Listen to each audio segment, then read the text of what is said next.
শক্তি ওকে বাঁচাতে পারবে না। যেখানে পাবো সেখানেই কুত্তার মতো পিটানো হবে, ঠিক কিনা বলেন? পশ্চিমাদের ইন্ধনে একটা ষড়যন্ত্র শুরু করেছে, সেটা হলো ট্রান্সজেন্ডার, ঠিক কিনা বলেন? পুরুষে পুরুষে সমকামিতা, বলেন নাউজুবিল্লাহ। ছেলে মেয়ে হয়ে যায়, মেয়ে ছেলে হয়ে যায়, ঠিক কিনা বলেন? তারা শাহবাগের চত্বরে দাঁড়িয়ে তারা তাদের সাংবিধানিক অধিকার চায়। আমরা বলতে চাই, কেউ যদি ট্রান্সজেন্ডার বাস্তবায়ন করতে চায়, এই দেশের সমকামিতাকে বৈধতা চায়, ওকে শেষ করে দেওয়া হবে, বাংলাদেশ থেকে উৎখাত করা হবে। পৃথিবীর কোন বড় শক্তি ওকে বাঁচাতে পারবে না। যেখানে পাবো সেখানেই কুত্তার মতো পিটানো হবে, ঠিক কিনা বলেন? মসজিদের শহরীকে নাপাক করতে দেওয়া যাবে না, আলেম ওলামার দেশকে নাপাক করতে দেওয়া যাবে না, ঠিক কিনা বলেন?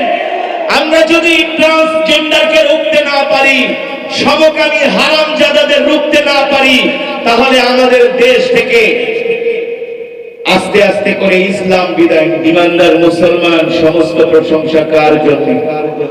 আর ইমানি আওয়াজ দিয়ে বলেন, কার জন্য?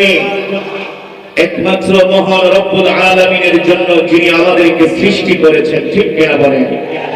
ইমানদার মুসলমান যুবকরা ইমানি শক্তি দিয়ে বলতে হবে, মুসলমান, আমাদের হায়াতের মালিক কে?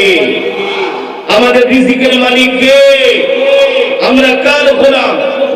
আর জোরে বলি মুসলমান, আমরা কার গোলাম? আমরা এক আল্লাহর গোলাম, ঠিক কিনা বলেন? মুসলমান, এই আসমান কার? জমিন কার? কোরআনে আছে কি আছে না?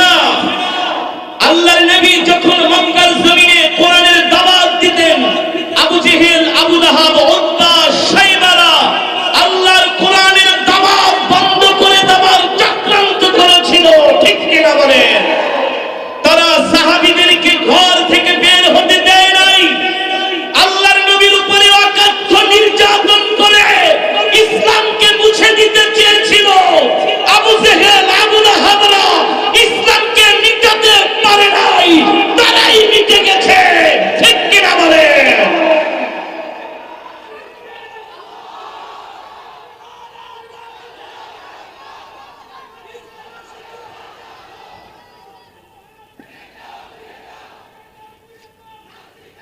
ইমানদার মুসলমান, আল্লাহর নবী যখন মক্কার জমিনে কোরআনের দাওয়াত দিতেন, আবু জেহেল, আবু লাহাবদেরকে বারবার বুঝিয়েছিলেন, আবু জেহেল, আবু লাহাব, তোমরা এক আল্লাহর প্রতি ঈমান আনো। আবু জেহেল, আবু লাহাব সীমালঙ্ঘন করেছে।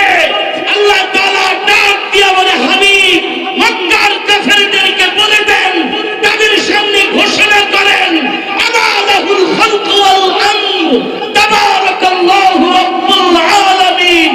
এ মক্কার কাফেররা শুনে রাখো, আমি মুহাম্মদ সাল্লাল্লাহু আলাইহি ওয়াসাল্লাম আল্লাহর পয়গম্বর বলছি, আজ থেকে আসমান যার আইন চলবে তো, জমিন যার বিধান চলবে তো। আল্লাহর জমিনে অন্য কোন তন্ত্র মন্ত্র চলতে পারে না, ঠিক কিনা বলে? আমরা স্বাধীনতার পর থেকে অনেক তন্ত্র দেখেছি, ঠিক কিনা বলেন? সারা পৃথিবীতে আমরা গণতন্ত্র দেখেছি, রাজতন্ত্র দেখেছি, সমাজতন্ত্র দেখেছি, কমিউনিজম দেখেছি। আল্লাহর কসম করে বলি, কোন তন্ত্র মুসলমানকে শান্তি দিতে পারে নাই, মানবতাবাদীকে শান্তি দিতে পারে নাই। শান্তি কায়েম করতে হলে আল্লাহর কোরআনের আইন বাস্তবায়ন করতে হবে, ঠিক কিনা বলেন? শুধু কোরআনের তেলাওয়াত শুনেই তৃপ্তির ঢেকুর নিলে চলবে না। আমরা মনে করি শুধু কোরআনের তেলাওয়াত শুনলেই কোরআনের হক আদায় হয়ে যায়। আমরা মনে করি কোরআন দিয়া এক খতম কোরআন পড়াইলেই কোরআনের হক আদায় হয়ে যায়। রমজান মাসে এক মাস খতমে তারাবি পড়লেই কি কোরআনের হক আদায় হয়ে যায়? আল্লাহর কসম করে বলি, শুধু কোরআনের তেলাওয়াত শুনলেই কোরআনের হক আদায় হয় না। আল্লাহর জমিনে আল্লাহর কোরআনের আইন বাস্তবায়ন আমাদের যার যার জায়গা থেকে আমাদেরকে প্রস্তুতি নিতে হবে, ঠিক কিনা বলেন? আমাদেরকে দাওয়াতি মিশন চালাতে হবে। বাংলাদেশ নিয়ে গভীর ষড়যন্ত্র শুরু হয়েছে। ইহুদি, খ্রিস্টান, নাস্তিক, বেঈমানরা জানে এদেশের মুসলমান তাদের জীবনের চাইতে আল্লাহর নবীকে ভালোবাসে। এদেশের মুসলমান আল্লাহর কোরআনকে ভালোবাসে, আলেম ওলামাকে ভালোবাসে, ঠিক কিনা বলেন? এই কারণে আমার দেশের মধ্যে নাস্তিক, মুরতাদ, বেঈমান বানানোর জন্য বর্তমানে নাস্তিকরা পশ্চিমাদের ইন্ধনে একটা ষড়যন্ত্র শুরু করেছে, সেটা হলো ট্রান্সজেন্ডার, ঠিক কিনা বলেন? পুরুষে পুরুষে সমকামিতা, বলেন নাউজুবিল্লাহ। ছেলে মেয়ে হয়ে যায়, মেয়ে ছেলে হয়ে যায়, ঠিক কিনা বলেন? তারা শাহবাগের চত্বরে দাঁড়িয়ে তারা তাদের সাংবিধানিক অধিকার চায়। আমরা বলতে চাই, কেউ যদি ট্রান্সজেন্ডার বাস্তবায়ন করতে চায়, এই দেশের সমকামিতাকে বৈধতা চায়, ওকে শেষ করে দেওয়া হবে, বাংলাদেশ থেকে উৎখাত করা হবে। পৃথিবীর কোন পরাশক্তি ওকে বাঁচাতে পারবে না। যেখানে পাবো সেখানে কুত্তার মতো পিটানো হবে, ঠিক কিনা বলেন? মসজিদের শহরীকে নাপাক করতে দেওয়া যাবে না, আলেম ওলামার দেশকে নাপাক করতে দেওয়া যাবে না, ঠিক কিনা বলেন? আমরা যদি ট্রান্সজেন্ডারকে রুখতে না পারি, সমকামী হারামজাদাদের রুখতে না পারি, তাহলে আমাদের দেশ থেকে আস্তে আস্তে করে ইসলাম বিদায় নিবে। কিন্তু এটা কোনোদিনই সম্ভব নয়। আমরা আমাদের বুকের তাজা রক্ত দিয়ে আল্লাহর জমিনে আল্লাহর দ্বীন কায়েম করব, এটাই হবে আমাদের প্রতিজ্ঞা, ঠিক কিনা বলেন? এটাই হবে আজ থেকে আমাদের প্রতিজ্ঞা, ইনশাআল্লাহ তাআলা আমাদের তৌফিক দান করুন। আমার পরে বয়ান করবেন বাংলাদেশের দশা একজন আলেম, তরুণ আলেমে দ্বীন, বাংলাদেশের লক্ষ লক্ষ যুবকদের আইডল। আমি যাকে বলি মুজাহিদে বরহক।